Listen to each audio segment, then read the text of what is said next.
Essas músicas antigas falam mais ao meu coração do que as novas.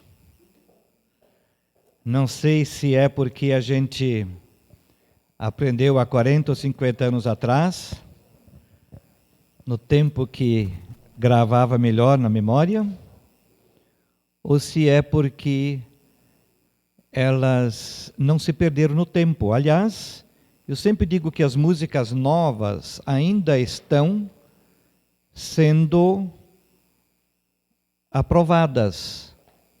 As antigas que ficaram é porque são boas. Senão teriam sumido. Mas não sumiram exatamente porque são boas. Isso acontece com essas músicas que, por exemplo, foram escritas, que nem as duas que nós cantamos,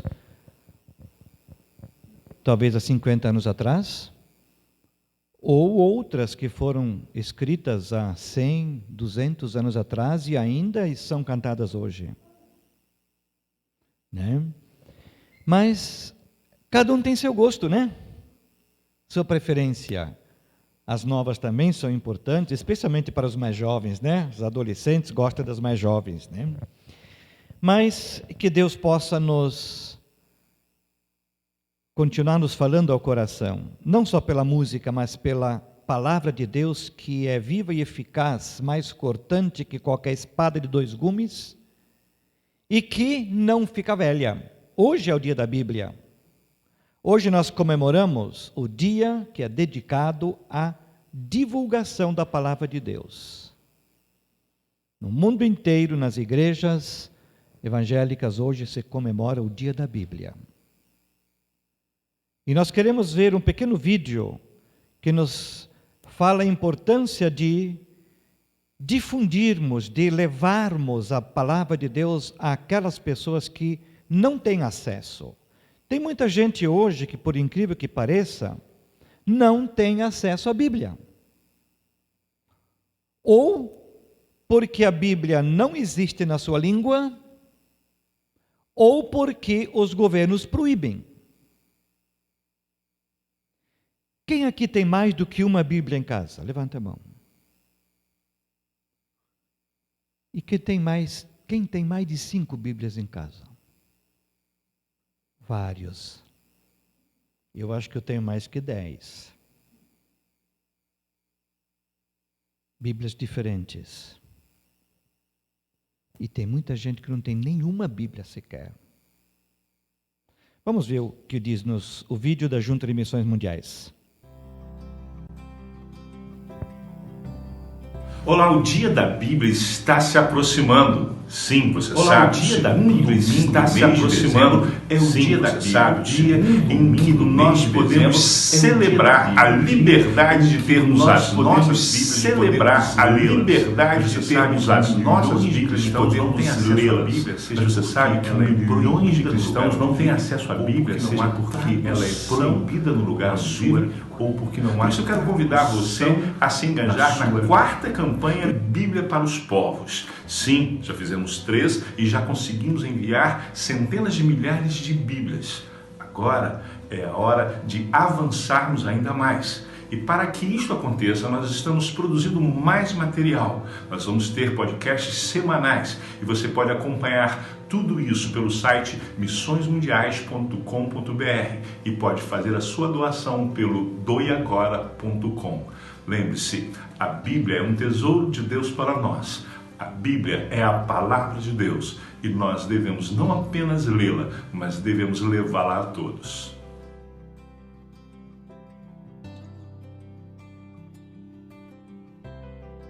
Então, um vídeo bem pequeno que nos fala do desafio de facilitarmos o acesso da Bíblia às pessoas, né? Temos mais um pequeno anúncio sobre o presente diário, que eu acabei não trazendo um aqui da frente, mas já temos aqui na tela, né? Você pode conferir. É um novo presente diário que já está aí sobre a mesa, e se você quiser levar um presente diário, 2, 3, 5 ou mais, o grande custa R$6 e o pequeno custa R$4. É o mesmo, só tamanho diferente, letra maior ou menor. É um excelente presente de Natal para as pessoas. Eu já deixei 45 lá em casa, que eu quero doar esse ano para os vizinhos, para pessoas de relacionamento. Então, o ano passado doamos bem mais que isso. Vamos ver, se vai sobrar eu vou pegar mais, mas por enquanto reservei 45 para mim. Você pode pegar, temos aqui sobre a mesa, leve, adquira e dê de presente. Eu não pedi para ninguém, vou pedir para a Lone ficar aí na frente depois, né? Fica ali então, pode falar com a Lone e pegar o que você precisa, né? Mas faça bom uso disso também, né? Bom, hoje é também o terceiro domingo de Advento, terceiro domingo dos 4 que antecedem ao Natal. Próximo domingo é o último, quarto domingo de Advento. E nós vamos ter culto domingo que vem aqui, onde nós queremos celebrar o nascimento de Jesus. A importância disto que aconteceu lá naquele dia, no primeiro Natal, que vale ainda para nós hoje, né? Então, próximo domingo é o nosso culto de Natal aqui, né? E na terça-feira nós continuamos a ter nossos encontros para o estudo da Bíblia, para orar, para refletir junto e para termos a nossa comunhão uns com os outros e também com o nosso Deus. Hoje, como disse, é o dia da Bíblia. Segundo domingo de dezembro. E queremos falar sobre a importância da Bíblia para a nossa vida. A importância da Bíblia para a nossa vida.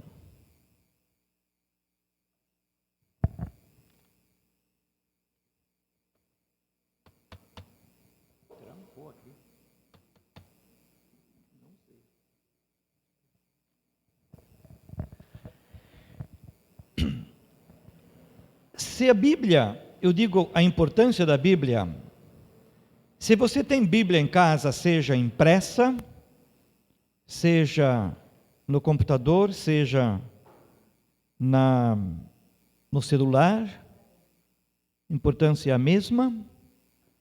Que lugar você tem dado a sua Bíblia no dia a dia da sua vida cristã? Se você trouxe a sua Bíblia, pode abrir comigo no Salmo 19. Salmo 19. Eu esqueci as crianças, né? Desculpe. Mas já se organizaram, né? Que bom.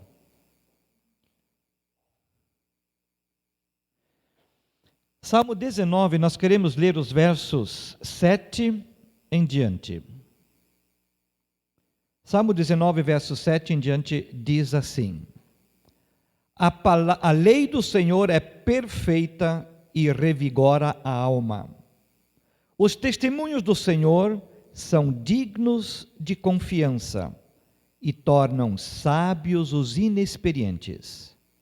Os preceitos do Senhor são justos e dão alegria ao coração.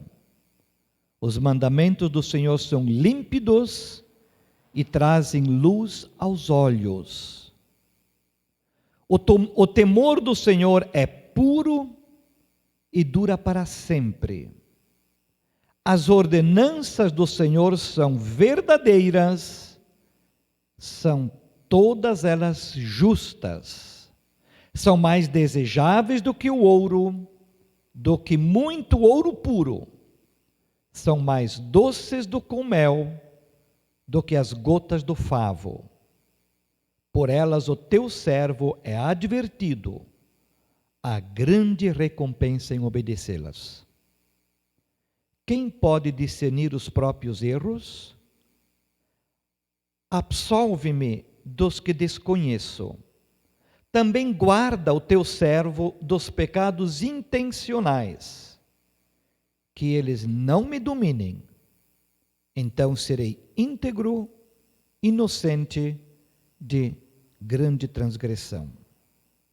Que as palavras da minha boca e a meditação do meu coração sejam agradáveis a ti, Senhor, minha rocha e meu resgatador.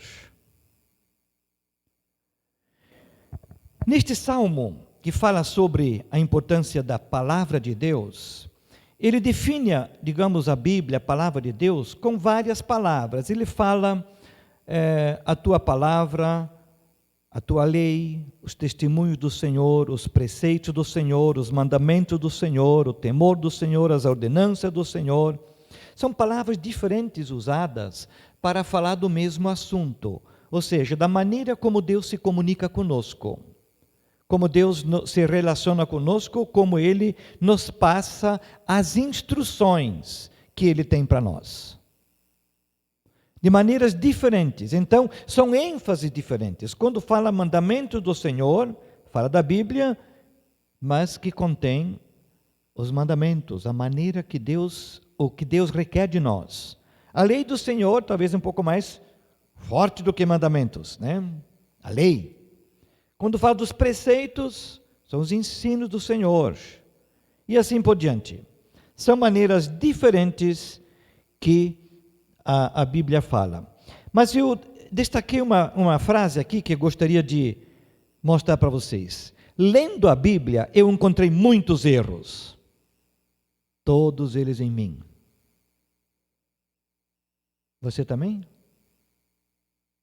Tem muita gente que acha erros, muitos erros, nos outros, nas coisas que são feitas, que acontecem por aí.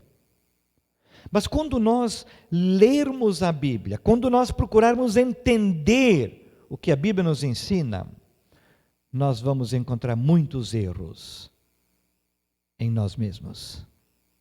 Porque a Bíblia nos revela quão longe nós estamos do ideal do que Deus estabeleceu para nós. Jesus, por exemplo, diz que nós devemos ser perfeitos como perfeito é nosso Pai que está no céu. Alguém já chegou lá? Alguém já pode dizer, eu já sou perfeito? Com certeza todos nós estamos muito, muito longe de termos alcançado o ideal de Deus. Bom, vamos olhar um pouco para este Salmo 19. Vamos ver o que esse Salmo nos fala a respeito da palavra de Deus. E vamos ver em dois lados. Primeiro, na primeira coluna, o que a palavra de Deus é, e depois, o que ela faz. Extraído todo do texto, a partir do verso 7 que nós lemos. A lei do Senhor é perfeita, não erra, é plenamente confiável. Falou, está dito. Ninguém discute. E por causa disso ela revigora a alma. Revigorar a alma significa que ela restitui as forças que se foram. Renova as forças quando nos sentimos fracos. Quando estamos desiludidos da vida, desapontados, talvez num beco sem saída, sem sabermos para onde ir. Se nós olharmos para a palavra de Deus, nós vamos encontrar resposta aos anseios da nossa alma, nós vamos encontrar refúgio, resposta às nossas dúvidas e incertezas, nós vamos ver que ela vai nos renovar. É como num dia de muito calor, a gente está assim esgotado, a gente toma um banho fresco, né?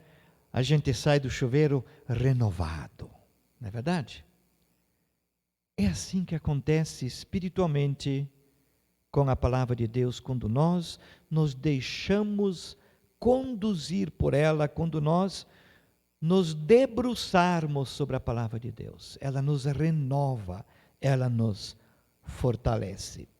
Depois o texto continua dizendo, os testemunhos do Senhor são dignos de confiança. Ou seja, é como eu disse antes, se a Bíblia falou, está falado. Não precisamos discutir.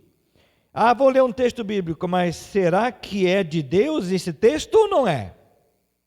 Será que esse aqui também vale para mim ou não? Ou só vale para os outros?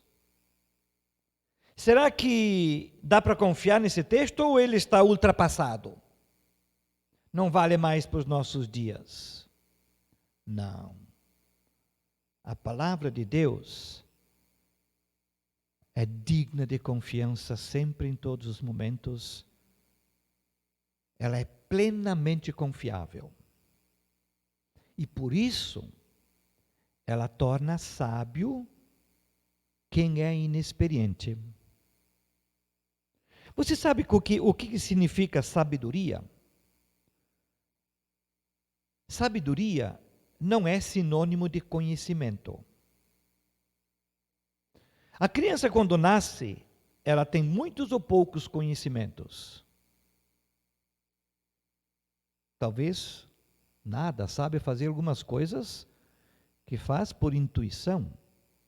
Por exemplo, chorar, mamar, encher a fralda, né? Não muito mais que isso. Mas aos poucos ela vai aprendendo. Vai aprendendo a fazer as coisas, muitas vezes errando,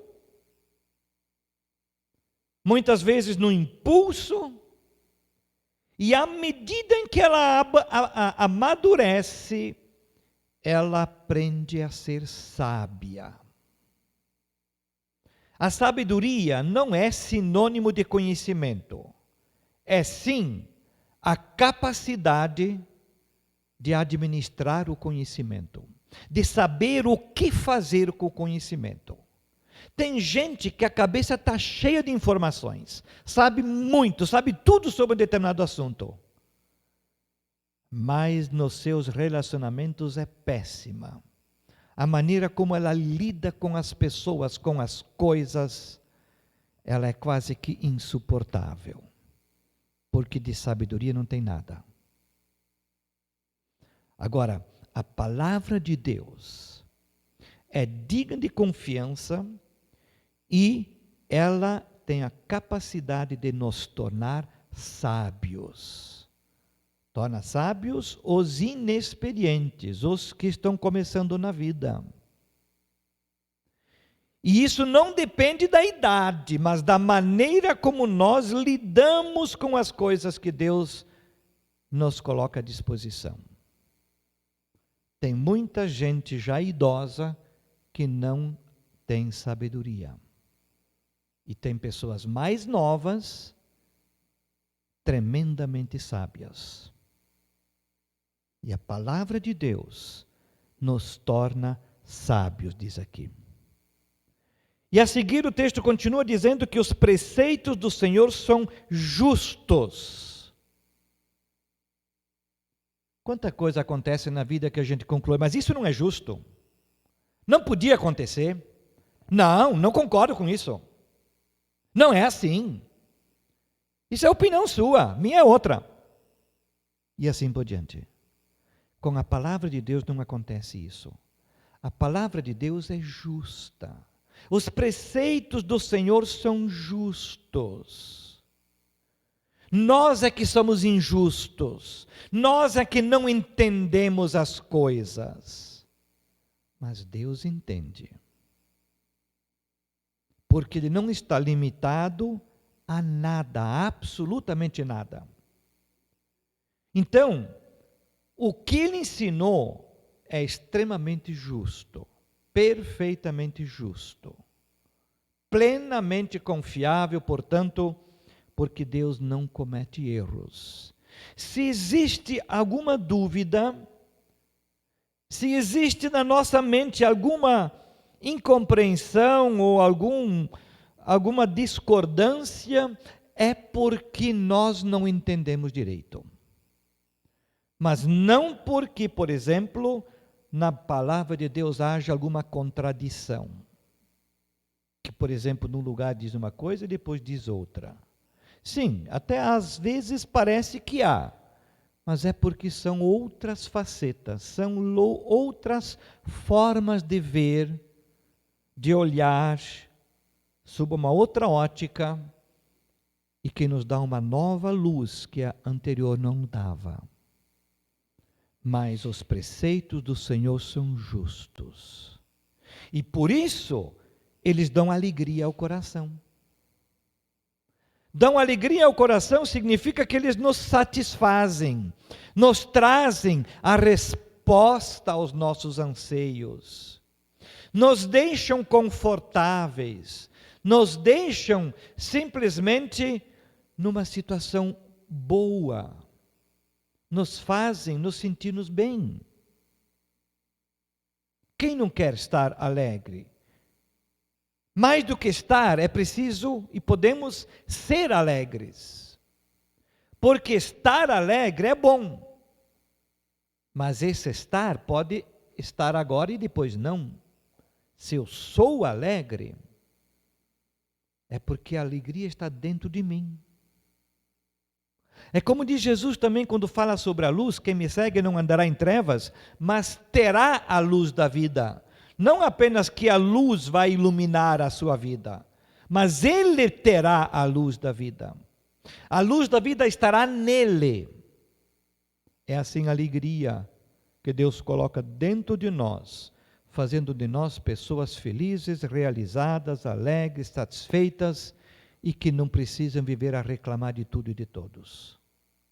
Como tanta gente, né? Então, os preceitos do Senhor são justos e por isso dão alegria ao coração. E continuando, o texto nos diz que os mandamentos do Senhor são límpidos. São límpidos, significa são claros, são nítidos, são compreensíveis. Claro que existem algumas coisas na palavra de Deus que a gente não entende direito. Não tem? Mas 99, não sei quantos por cento dá para entender muito bem. E se você tem alguma tradução da Bíblia mais, talvez, antiga, se você adquirir uma nova tradução, você vai perceber que ela facilita a compreensão. Porque Deus não falou em português, a Bíblia não foi escrita em português, ela foi escrita em outras línguas, especialmente hebraico, Antigo Testamento, e o Novo Testamento, especialmente grego, e algumas pequenas partes em aramaico.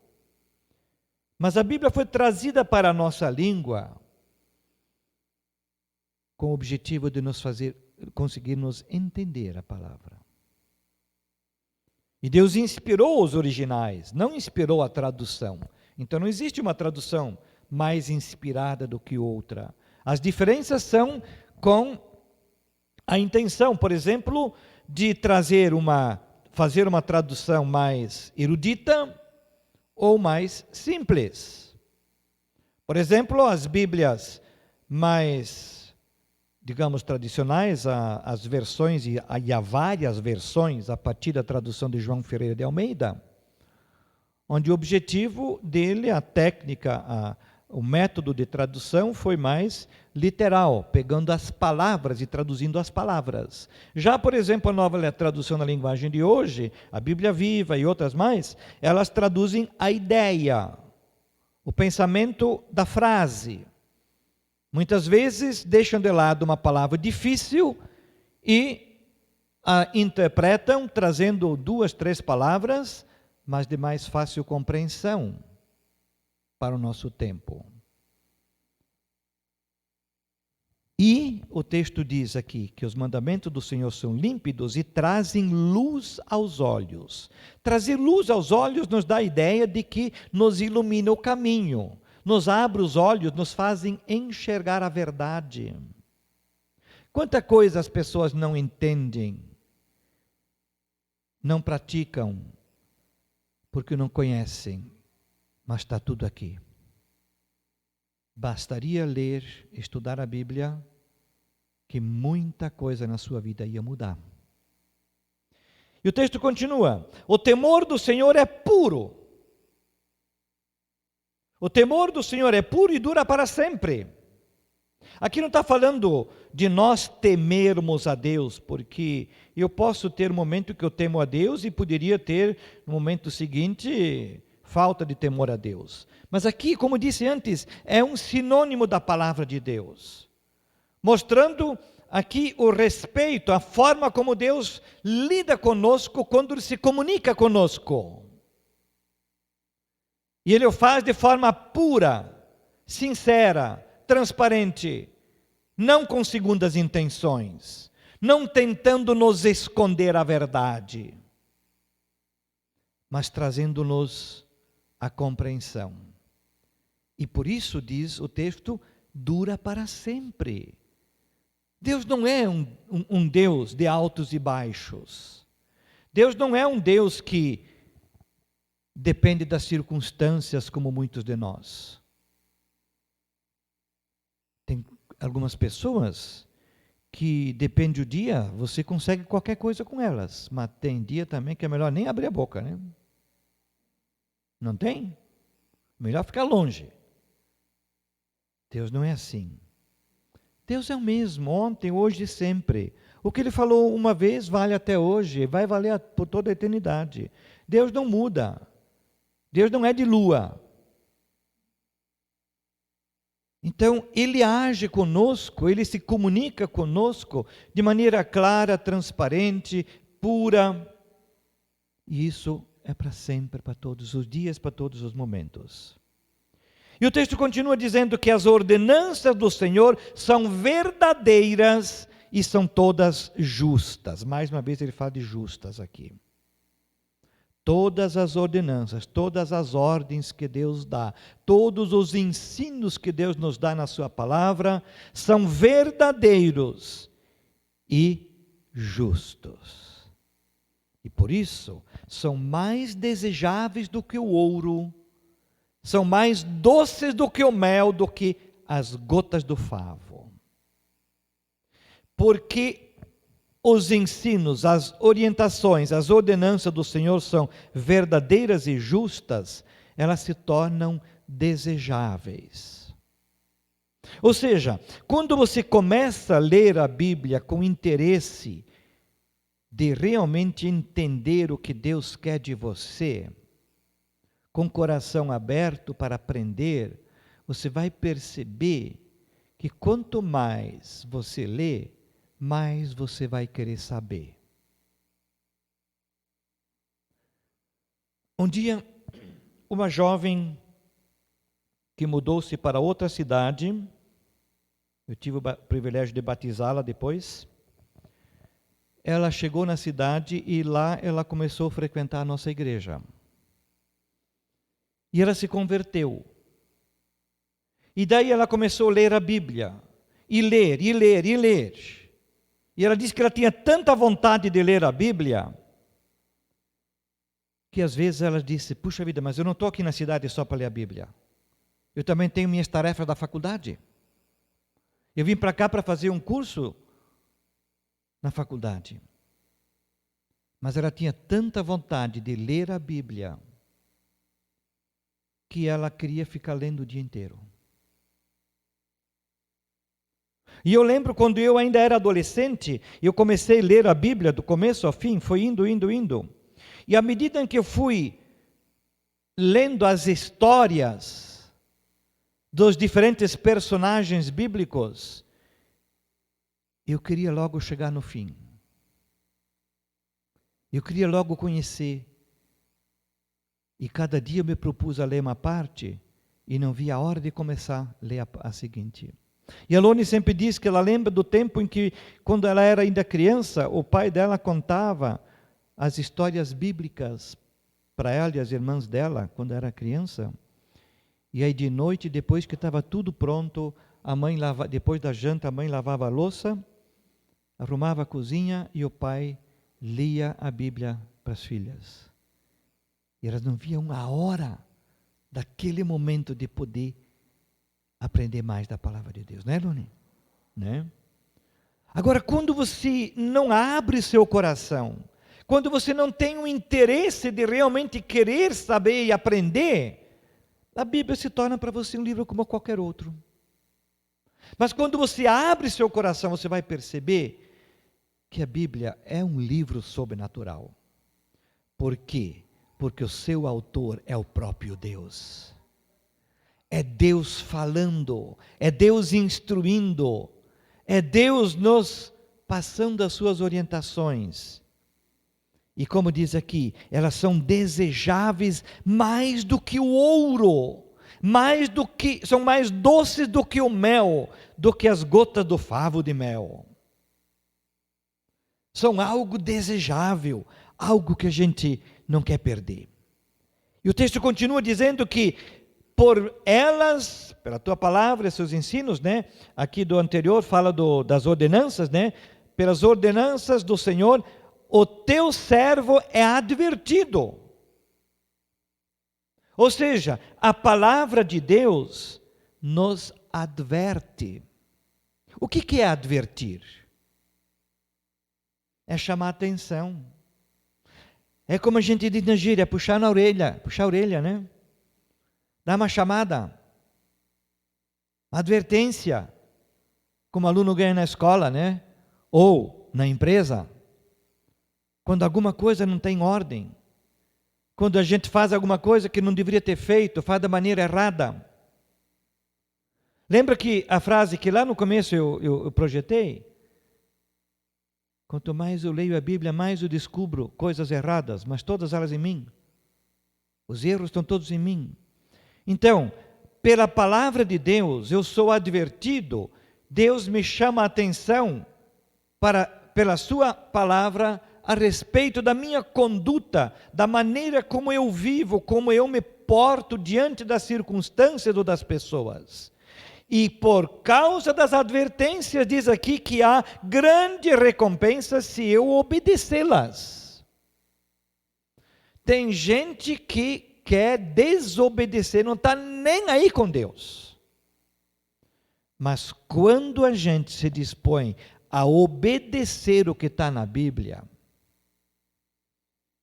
aí as coisas mudam. Eu já li a história de várias pessoas que foram à Bíblia, começaram a ler a Bíblia com o objetivo de descobrir os erros da Bíblia. E eles acabaram encontrando os seus próprios erros, mudaram de vida, se converteram entregando a sua vida a Jesus. Quantas pessoas na história? Quando a pessoa quer realmente descobrir, vai para a palavra de Deus com fome e sede de aprender, de realmente dizer, eu vou descobrir o que está escrito ali. Mesmo que a intenção seja descobrir os erros dos outros, mas a palavra de Deus vai falar tão forte, tão alto ao seu coração, que ele vai descobrir seus próprios erros. E aí ele diz, a grande recompensa quando nós obedecermos a palavra de Deus, porque ela muda a nossa vida, muda a nossa forma de ver as coisas e nos transforma, nos faz uma nova pessoa. Quantas são as pessoas que dizem, já me disseram, pastor, eu mudei tanto, né, depois que eu voltei a minha vida para Deus. Sim, que bom. Se não tivesse mudado nada, alguma coisa estava errada, né? Porque realmente a palavra de Deus, quando levada a sério, ela muda a nossa vida. E se não mudar, é porque nós não estamos abertos para Deus. E ainda continua, o texto diz, quem pode discernir os próprios erros? Quem pode discernir os próprios erros? Ou seja, por si só, ninguém consegue ver seus próprios erros, porque aos olhos nossos, a gente sempre tem razão. Se há alguém errado, é o outro. Não é assim? É assim que as pessoas pensam por natureza. É assim, essa é a natureza humana, de sempre achar um culpado, alguém errado, e eu sou sempre vítima. Mas a palavra de Deus me mostra que eu posso estar errado. Outro dia estava conversando com alguém ao telefone, foi até uma conversa longa, e ele reclamando das pessoas que são isso, que são aquilo, que fazem isso, que fazem aquilo. E eu perguntei para ele, você já pensou na possibilidade de estes erros estarem na sua consciência, no seu coração, na sua mente, em vez de estarem no procedimento dos outros? Porque as pessoas, humanamente falando, sempre têm razão aos seus olhos. Então, coloque sua vida na presença de Deus. Peça para que Ele te revele a verdade. E você vai perceber como que as escamas caindo dos olhos, se abrindo para enxergar. E como consequência disto, diz o texto, Deus nos absolve até dos erros que nós não conhecemos. Quantos erros a gente comete que nem se dá conta? Alguns até pensam que se eu não pedir perdão de cada erro, dando nome, Deus não me perdoa. Mas aqui o texto diz, pede para Deus absolver-me dos erros que eu desconheço. Porque quanta coisa a gente faz de errado e a gente não se dá conta. Quanto erro a gente comete na vida sem intenção. E se o outro não me falar, eu jamais fico sabendo. Por isso, Jesus diz que se teu irmão pecar contra ti, vai e fale com ele, não espera que ele venha, porque ele não vem nunca, porque ele nem se dá conta, ele nem percebeu. Então, se alguém se sente machucado, ofendido, chateado, magoado, é obrigação dele ir ao encontro da pessoa que o ofendeu. Não com a mão cheia de pedras, claro, mas com o objetivo de ir ao encontro dele, de se reconciliar com ele, de fazê-lo refletir sobre sua atitude. E há um ditado que diz, perguntar não ofende. Por isso, se a gente vem com a mão cheia de pedra, a gente, opa, peraí, não é assim. Mas se a gente pergunta, damos ao outro a oportunidade de se explicar. Porque aquele que pensa que todo mundo está errado, ele precisa também lembrar, peraí, será que todo mundo está errado? Só eu sou certo? Ou será que eu não tenho cometido algum deslize, algum engano e acabei não percebendo a verdade? A palavra de Deus me revela isso. E por fim diz o texto, também guarda o teu servo dos pecados intencionais, que eles não me dominem. Ou seja, a palavra de Deus tem a capacidade de me proteger para não cometer pecados intencionais. Veja que antes ele fala dos erros que a gente não se dá conta, que eu desconheço. E agora dos erros, dos pecados intencionais. Que pecados são esses, pecados intencionais? São aqueles pecados do coração. Aqueles pecados gostosos de praticar. Que dão aquele prazer, aquele gosto gostoso, né? Mas que pecado daria um gosto assim? Por exemplo, vingança. Mas freguei na cara dele. Né? Falei-lhe as verdades. Ele sentiu. E eu saí todo satisfeito. Ou então, não perdoar. Eu não dou braço a torcer, ele tem que sentir o que ele fez. Eu sigo todo cheio de mim. Consegui fazer ele sentir o peso do seu pecado. E tanta outra coisa, né? Inclusive pecados na área sexual, a mentira, levar vantagem, conseguir levar uma vantagem, mas não me dei conta que o outro teve que pagar a conta. Prejudiquei o outro, coitado. Até exprimia até onde dava, né? Pedi um desconto e mais um pouco, né? E levei vantagem. Mas coitado do outro que pagou a conta, né? Mas eu fico feliz porque eu ganhei um desconto. Ou então, no trabalho, se esquivar, Em vez de dar duro, em vez de corresponder às expectativas, eu quero levar vantagem, saio de fininho, chego atrasado e dou uma boa desculpa, consegui enganar meu chefe. Mas e a consciência onde fica? Enfim, tem tantos pecados intencionais, tantas coisas que a gente faz com aquele prazer lá no íntimo, né? De dar uma satisfação, né? Mas quando eu estou realmente aberto para ouvir o que Deus tem a me dizer e disposto a aprender a mudar de vida, Deus vai me livrar desses pecados intencionais.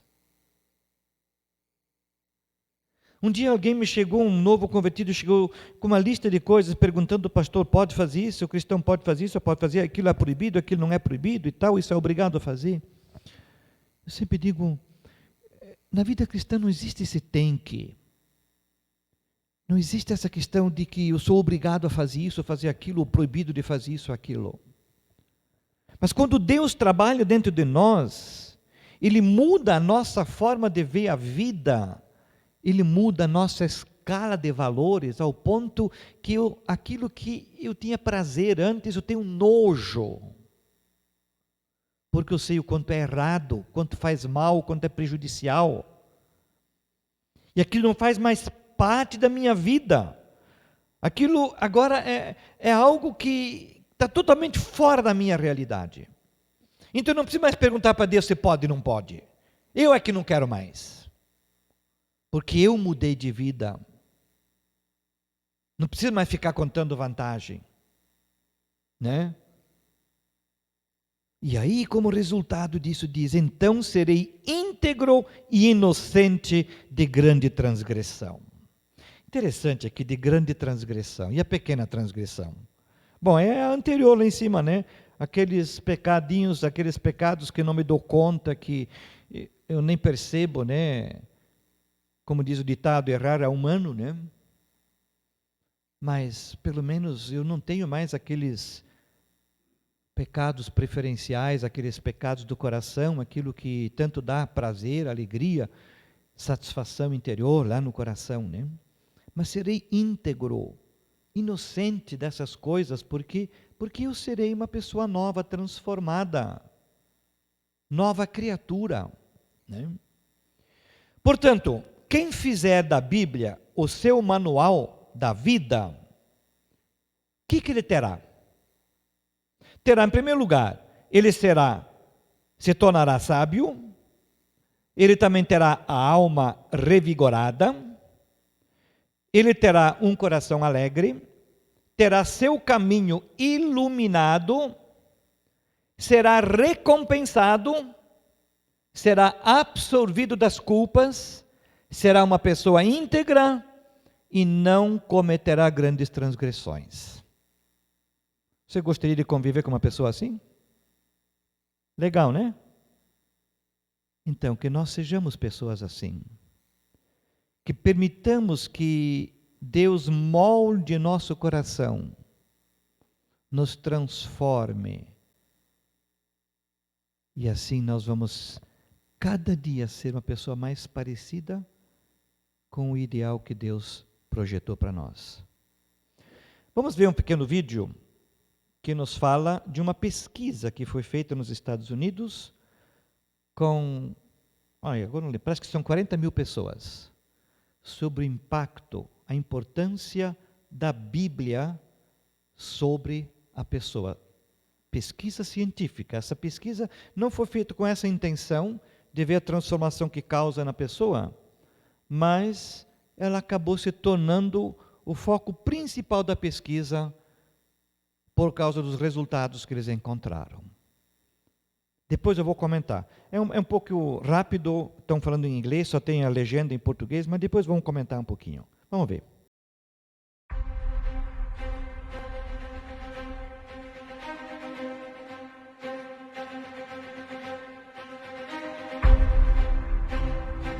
There was a recent study by the Center for Bible Engagement where they polled 40,000 general population in the U.S. from 8 to 80, and they just wanted to see how we are engaging with Scripture. Right. And they discovered something that actually became kind of the profound discovery of the entire study. They weren't even looking for this, and this is kind of became the highlight of the study. Right. When we're in the Scripture one time a week, and that could be church on Sunday, that's pastor saying you open your Bible, we hear the message, one time a week had negligible effect on some key areas of your life. So I'm going to spell that out more here in a moment. 2 times a week, negligible effect. Now at 3 times a week, there was a blip on the map, like there was a heartbeat. Something happened, again, a heartbeat. Okay. But here was a profound discovery. When we're in the Scripture 4 times a week, it literally spikes off the chart. You would expect that it'd be 1, 2, I mean, there'd be a gradual incline on the effect and impact that would have in your life, but it was literally 1, 2, 3, 4, something radically happens. Okay, you got my curiosity. To this extent. What kind of behavior is being affected? Feeling lonely drops 30%. Wow. 4 times a week in the 4 Bible. times a week in the Bible. Okay. Anger issues drop 32%. Bitterness in relationships, marriage, a relationship with your kids, and so on, drops 40%. Alcoholism drops 57%. Feeling spiritually stagnant. You know, if there was one area when I'm talking with people that they'll be honest about is they just feel spiritually stagnant. Ask them the question, how much time do you spend in the Scripture? If they're in the Scripture 4 times a week or more, it drops 60%. Wow.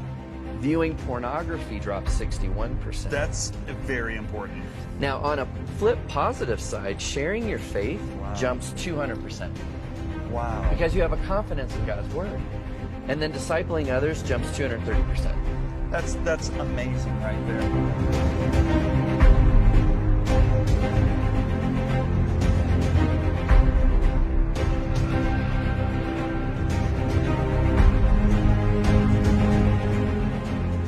Então, vamos analisar um pouco essa pesquisa que foi feita com 40 mil pessoas entre 8 e 80 anos. Qual o efeito da Bíblia no cérebro das pessoas que leem a Bíblia? Primeiro, ler a Bíblia 1 ou 2 vezes por semana, o efeito é quase insignificante.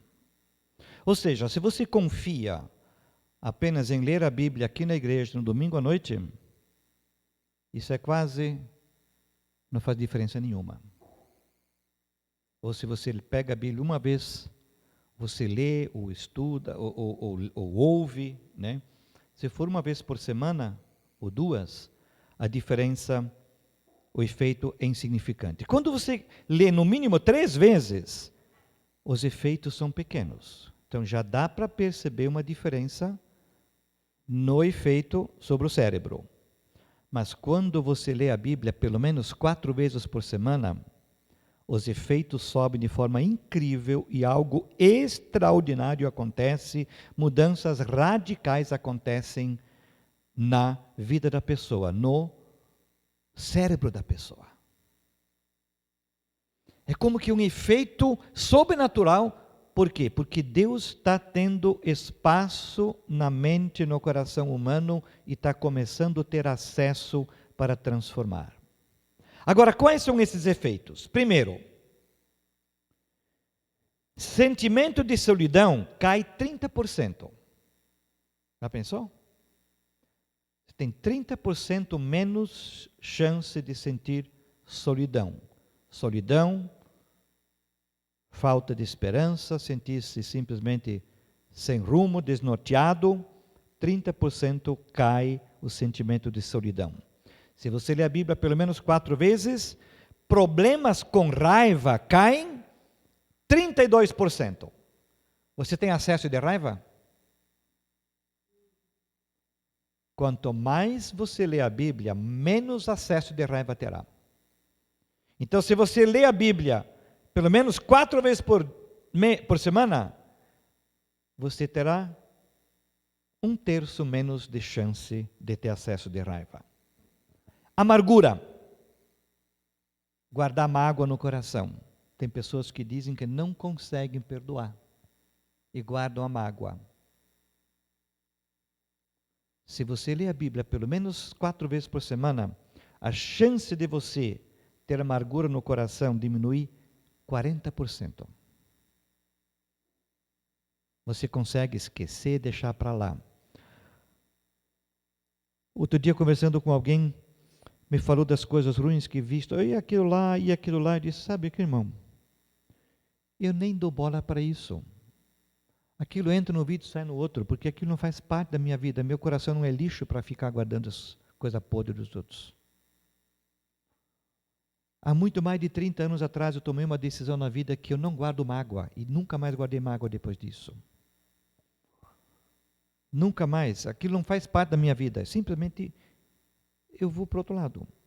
Problemas com alcoolismo caem 57% na vida daqueles que leem a Bíblia pelo menos 4 vezes por semana. Sentimento de estagnação espiritual cai 60%. O que é sentimento de estagnação espiritual? É aquele sentimento que você não cresce, que você não amadurece espiritualmente, que você parou no tempo, que você não está conseguindo prosperar, aprender aquilo que você quer aprender, parece que a coisa não entra, não vai. Se você lê a Bíblia pelo menos 4 vezes por semana, isso vai cair 60%. E ainda, problemas com pornografia vão cair 61%. Se você ler a Bíblia pelo menos 4 vezes por semana. Por outro lado, tem o lado efeito positivo sobre o cérebro, e ele relaciona 2 aqui. Compartilhamento da fé aumenta 200%. Você tem dificuldades em compartilhar a sua fé com seus colegas, seus amigos? Ou você consegue compartilhar a sua fé com eles do mesmo jeito que você compartilha outros assuntos de interesse comum?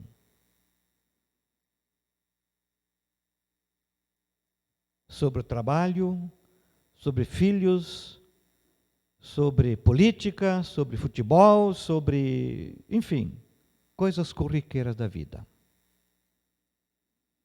Se você tem dificuldade de compartilhar a sua fé com pessoas com quem se relaciona, se você tem o hábito de fazer isso ou não, se você lê a Bíblia pelo menos 4 vezes por semana, isso vai aumentar 200%. Já pensou o que é isso? E o último, prática do discipulado. Você tem o hábito, a prática, o costume de investir na vida de outros, de discipular outras pessoas, de ajudar outros a crescer e amadurecer na fé, ou você se preocupa com você e deixa que os outros se virem? Se você ler a Bíblia pelo menos 4 vezes por semana, esse sentimento, essa necessidade, esse desejo, essa prática do discipulado vai aumentar 230%. Já pensou o que é isso? Veja a importância de ler a palavra de Deus. Esse quadro nós já vimos aqui, porque a palavra de Deus é viva e eficaz, mais penetrante do que qualquer espada de 2 gumes, e penetra até a divisão da alma e do espírito, e das juntas e medulas, e é apta para discernir os pensamentos e intenções do coração. É o poder da palavra de Deus sobre o coração humano.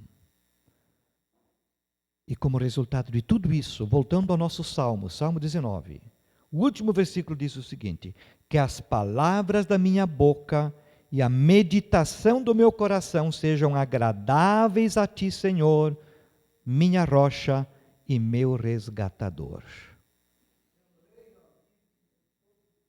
Amém. Isso que é muito importante. Que as palavras da minha boca e o meditar do meu coração, ou seja, aquilo que eu penso e aquilo que eu falo, sejam agradáveis ao Senhor. É a oração do salmista no último versículo. Tem uma música sobre isso, né? Você conhece a música? Bem antiga também, né? Vamos ficar em pé, vamos orar. Depois nós vamos cantar mais uma música. Vamos orar. Pai de amor, eu quero te louvar, quero te agradecer por tudo que o Senhor tem sido, tem feito e pela maneira como tem conduzido nossas vidas. Obrigado, Senhor, porque Tu nos tens dado a Tua palavra, que nos orienta, que nos ensina, que nos adverte, que nos molda o coração, que nos mostra onde precisamos mudar, que nos dá força para conseguir as mudanças. Tua palavra nos capacita a vivermos a vida cristã da forma como Tu queres. Mas, Senhor, precisamos reconhecer que tantas vezes nós temos negligenciado a Tua palavra. Tantas vezes não temos dado o valor devido à Tua palavra. Tantas vezes nós não temos priorizado a comunhão contigo, com Tua palavra, o estudo, o aprofundamento. Tantas vezes temos feito talvez algo apenas para cumprir um ritual, por mera obrigação. Não temos estado com o coração aberto e por isso temos perdido tanta oportunidade para crescer e amadurecer. Ó Deus, ajude-nos a que neste dia da Bíblia nós possamos voltar nosso coração para Ti e dedicar nossa vida ao Senhor, para que Tua vontade seja feita em nós, para a glória, honra e louvor do Teu nome. Para que nossas palavras, nossos pensamentos sejam agradáveis ao Senhor, para a Tua honra e glória. Amém? Amém. Seu dia disse que lê a Bíblia todo dia, né? 2 vezes, né? 2 vezes por dia, né? Isso é de grande importância. E à medida que nós vamos lendo a Bíblia, ela vai moldando o nosso coração. Vai nos aprimorando, lapidando, nos tornando pessoas mais agradáveis, mais parecidas com Jesus. Que possamos colocar isso em prática.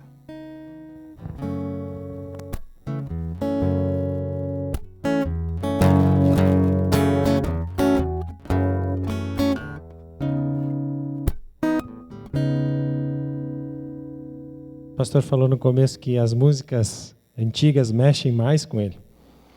E eu acho que cada um tem uma música determinada que fala consigo lá no fundinho, né? Todo mundo tem aquela musiquinha guardada. E eu passei um tempo da minha vida muito difícil. E quando eu voltei para o Senhor definitivamente, essa música que a gente vai cantar agora falou muito alto no meu coração e ela tem tudo a ver com aquilo que foi falado hoje sobre o efeito da palavra de Deus na nossa vida. Então, se você conhece, canta comigo, e se não conhece, escuta a letra para ver que legal isso, que bonito isso que Deus fala para nós.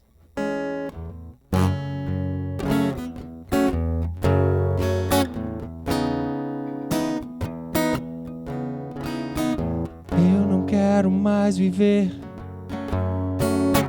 longe da Tua presença, meu Senhor. Hoje eu quero voltar ao início de tudo, de quando eu era feliz, sentia a Tua presença, caminhava ali no Teu jardim, te encontrava todo dia. Caminhar, tentei andar sozinho na aventura, nesta vida foi só ilusão. Confesso que eu andei perdido sim, mas hoje eu te devolvo o coração, arrependido de tudo que fez. Quero voltar, Senhor, para os Teus rios, voltar, Senhor, para os Teus rios. Me molha, me lava, me ensina, me inspira e a Ti outra vez no meu coração.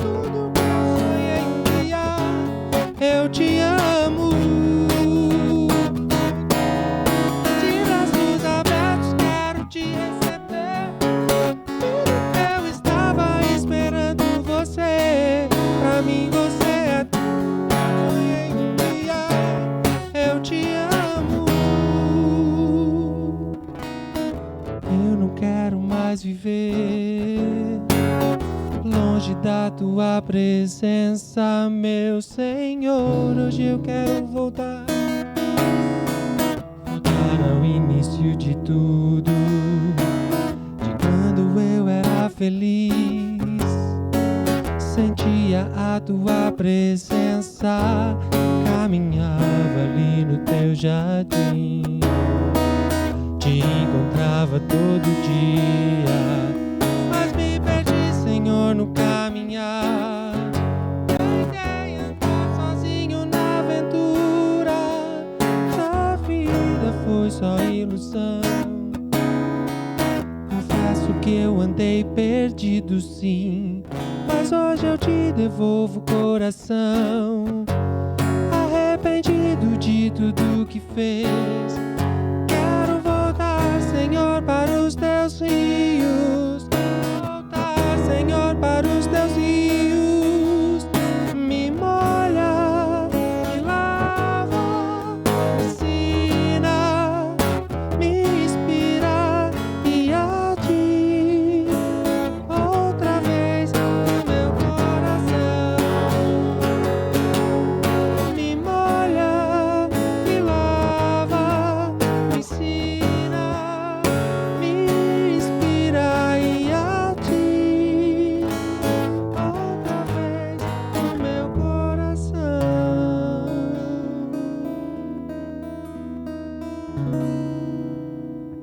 Que assim seja, possamos colocar isso em prática e realmente entregar toda a nossa vida definitivamente ao Senhor, como diz a música, e que possamos fazer da palavra de Deus realmente um manual da vida, para que ela possa ter acesso, Deus através dela ter acesso ao nosso coração e nos moldando, nos transformando, nos tornando cada dia mais parecido com Jesus. Amém? Que Deus nos dê uma boa semana. Se puderem estar conosco na terça-feira e também no próximo domingo, então. Amém.